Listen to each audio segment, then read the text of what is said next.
a professor of strategy and decision-making. I want to put it clearly that I'm a governance expert, and that's why in this petition, we belong to Operation Linda Ugatuzi, which is one of the organizations that is proposing to amend the Constitution of Kenya. Alongside it, we have seen a current violation of that very Constitution we are trying to amend, and that violation has been done by the establishment of the Hustler Fund, which for example, in governance is called Financial Inclusion Fund.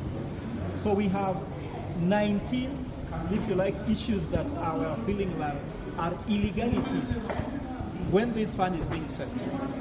One of them, according to the Public Finance Act, is a requirement that they should appoint a board that will make policies and govern the fund.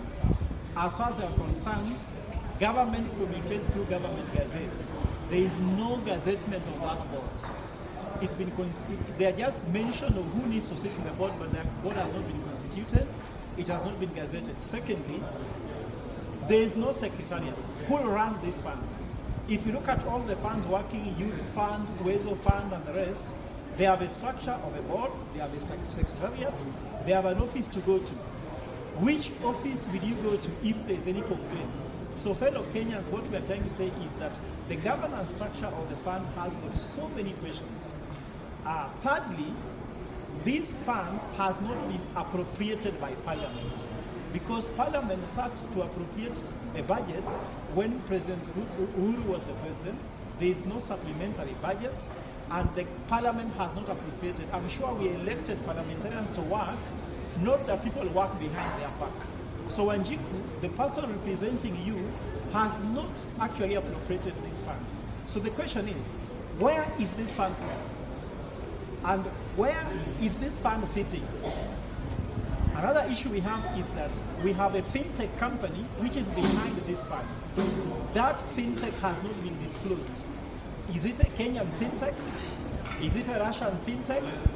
Is it Jose Camago's fintech? Is it from Nigeria? We need full disclosure on that. The other thing we need disclosure about is that why are Kenyans being asked to give their PIN, and what can this PIN be used? Kenyans, this PIN can be used to access your other access to money.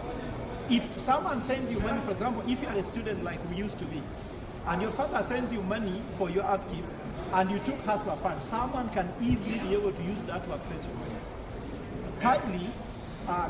Fifthly, there is no competitive bidding for the financial institution involved. So we have submitted a petition in the court. We have conjoined KCB, Safaricom, NCBA, Attorney General, all those bodies, even Kenya Revenue Authority.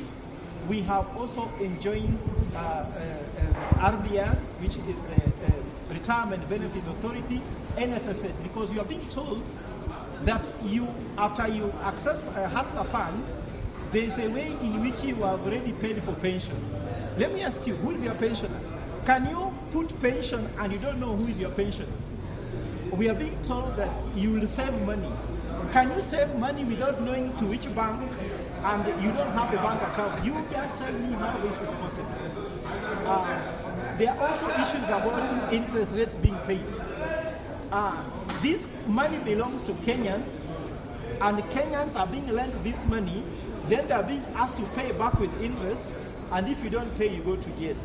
So what we can do now is Kenyans take the money, but we have put a petition in court stating that you have no legal obligation to pay because the fund has not legally complied.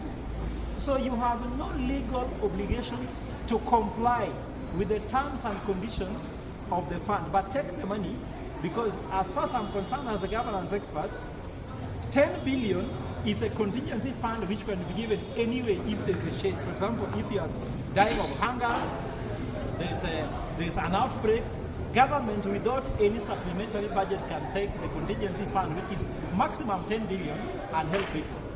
So that's what this fund is at the moment. It is not a fund in the terms of the Hustler Fund.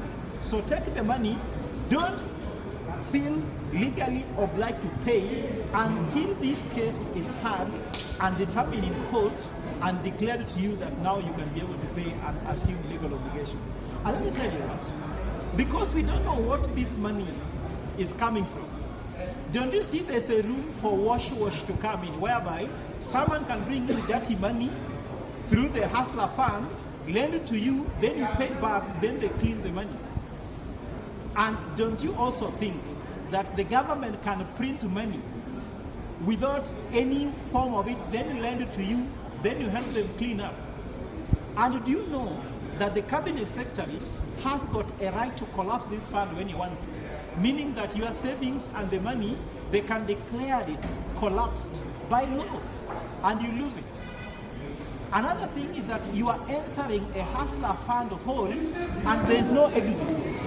Only a madman enters a place and they don't know how they'll come out and they just enter. So I'm saying they are taking advantage of Kenyans' financial intelligence, governance intelligence, legal intelligence to be able to do something they want.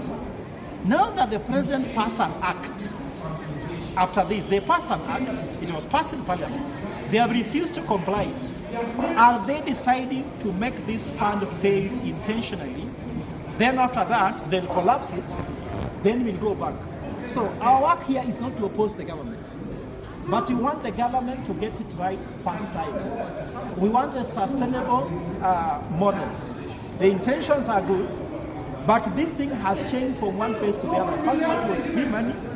It moved to money which can be given you without you paying back. Then you pay back. Then now it's paid by interest. Then conditions about investments, I don't know, about pension and about savings. So in short, we are appealing to Kenyans, take the money, and we are asking the judge in charge of this case to stop Kenyans from the obligations of paying this money and to suspend the government functioning of this fund until they answer the 15 questions which we have put in the affidavit, which are very key. I think that is the main reason why we are here.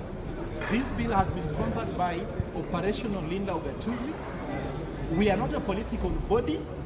We are a body which came from Bunge la Wananchi. When we talk to them, they discover that some governance issues are actually hurting. So we are representing the people of Kenya, and even today, you will hear the people of Kenya can agree with me that there's something wrong with this fund. Thank you.